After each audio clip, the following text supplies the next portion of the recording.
Well, I haven't been looking forward to this video. Why did I buy the LS MT573 and not the John Deere 5075E? Stick with me.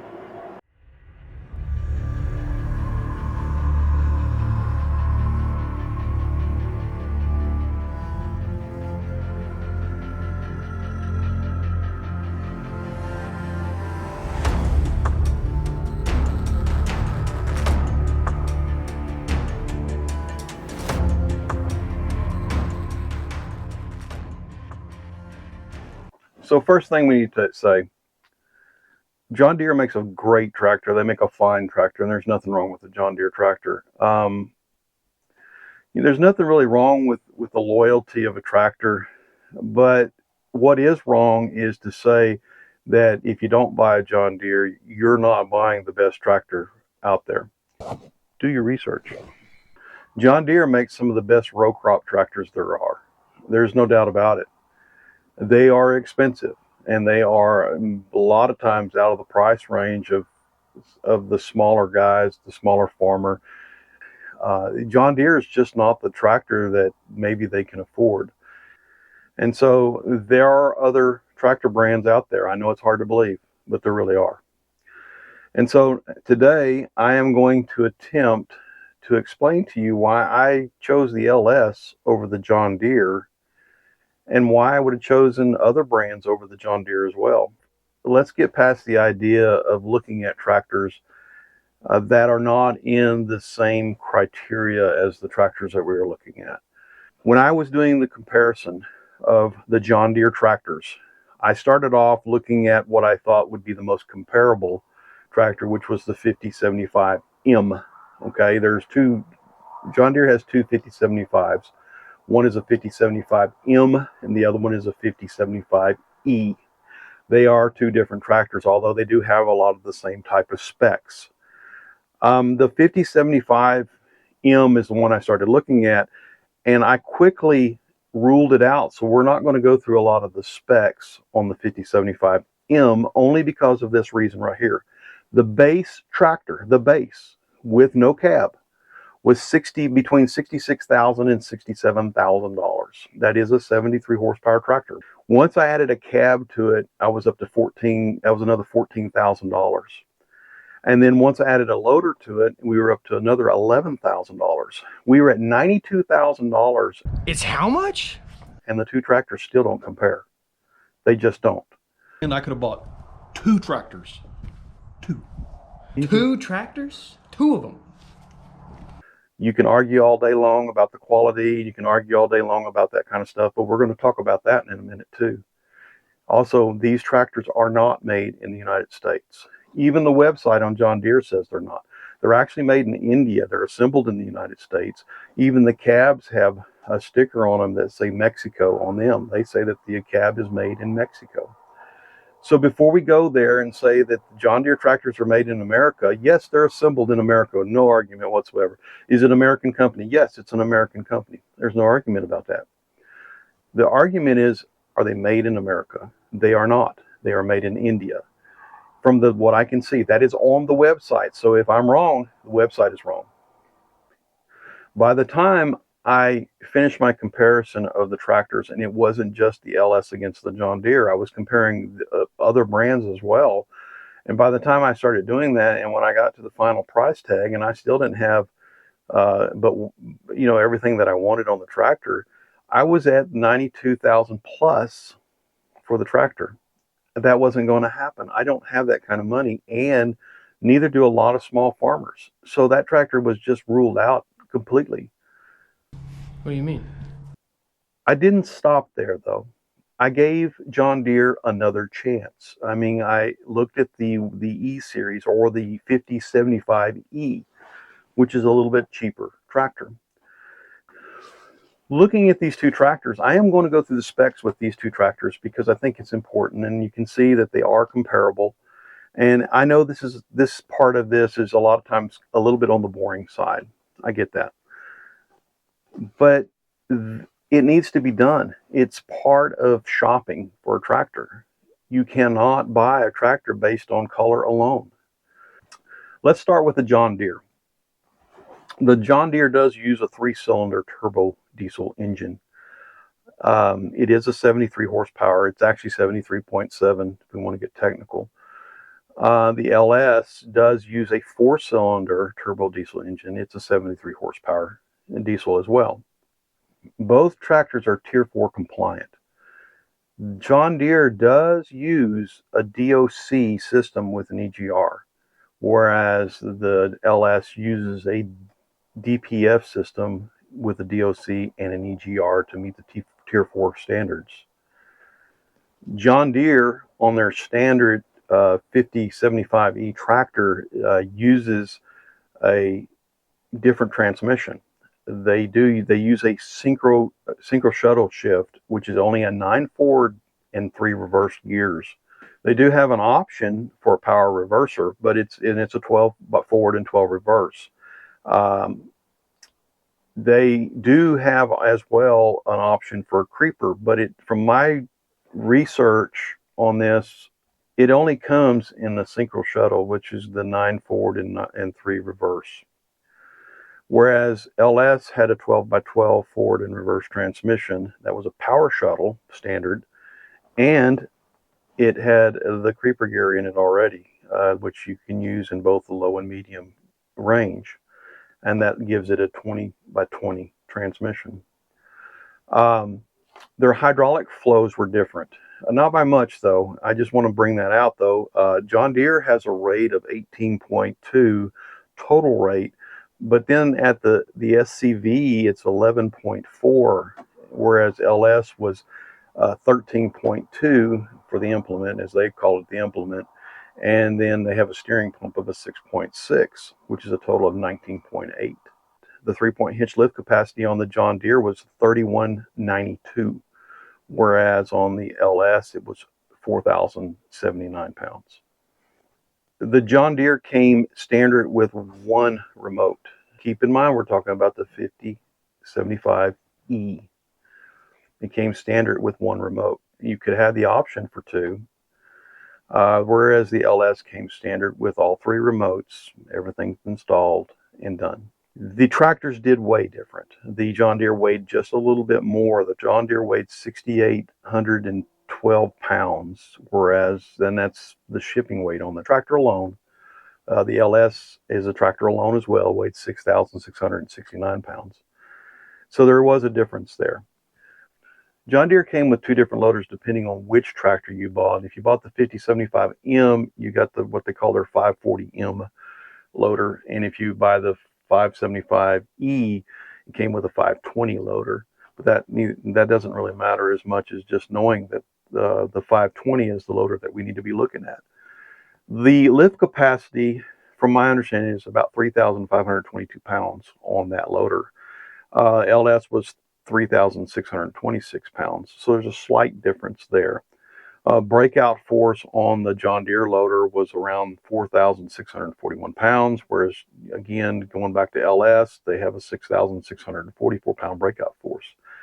The rest of the specs I don't normally get into because as far as lift heights go, they were pretty close to the same. Now, some of the things that we need to talk about here is that John Deere's tractor was actually seemed to me like it might be on a little bit smaller frame. I didn't get into all the measurements.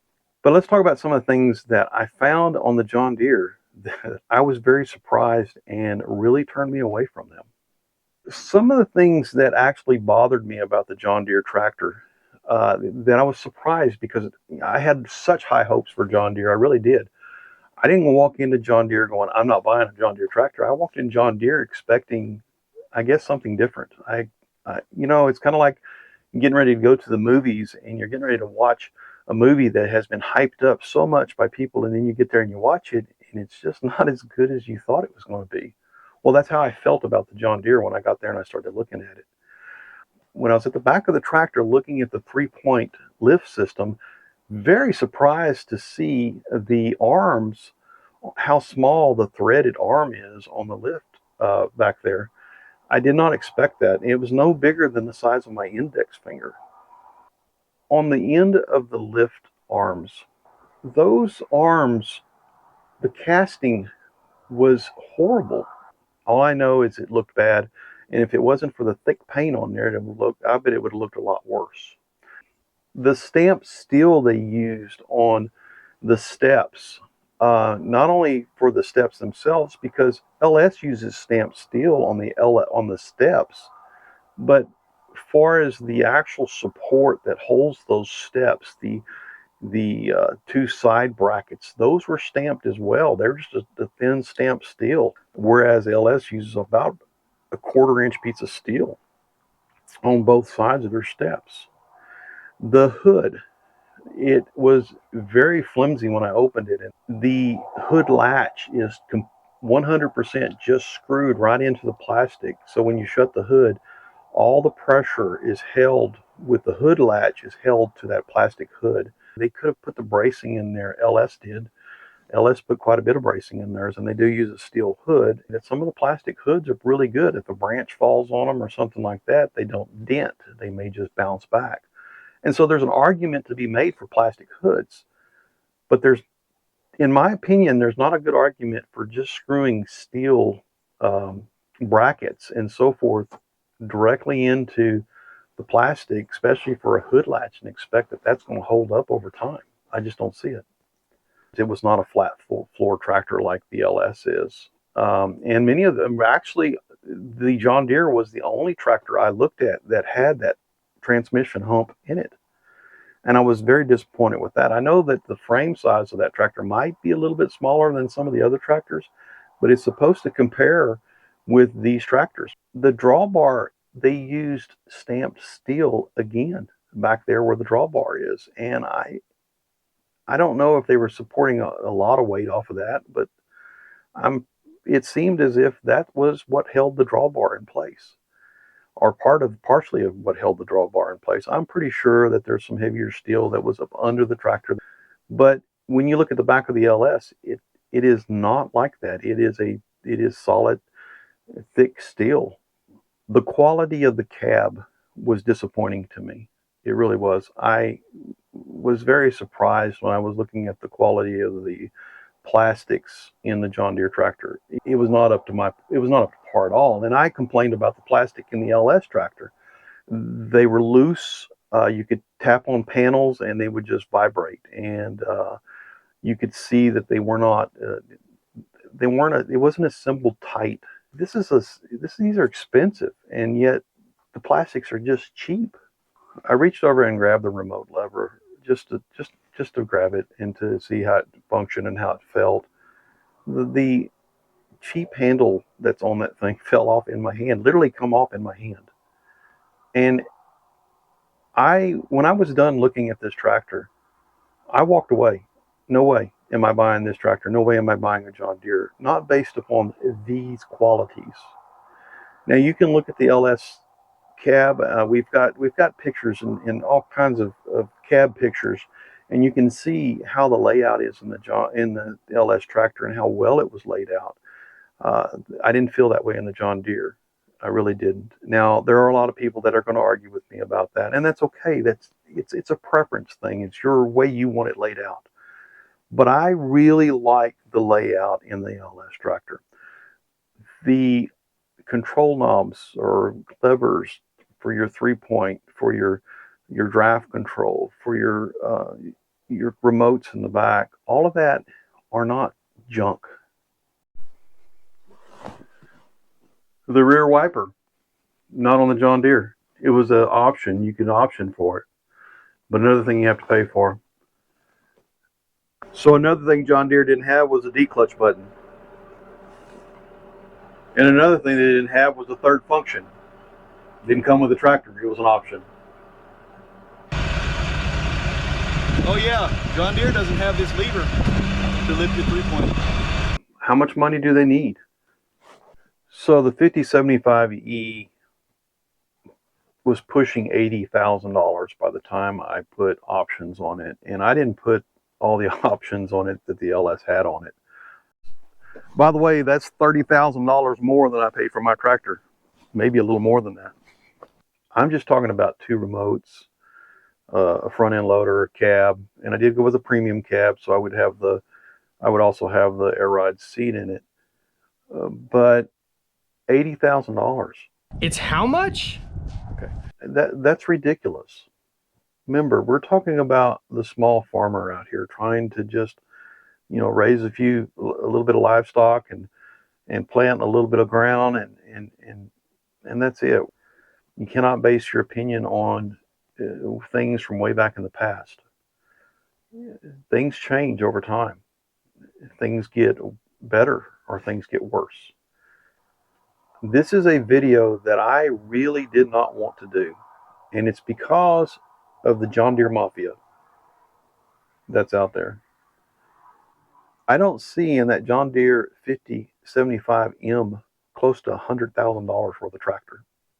I don't. Not for a 75 horsepower utility tractor. I just don't see that.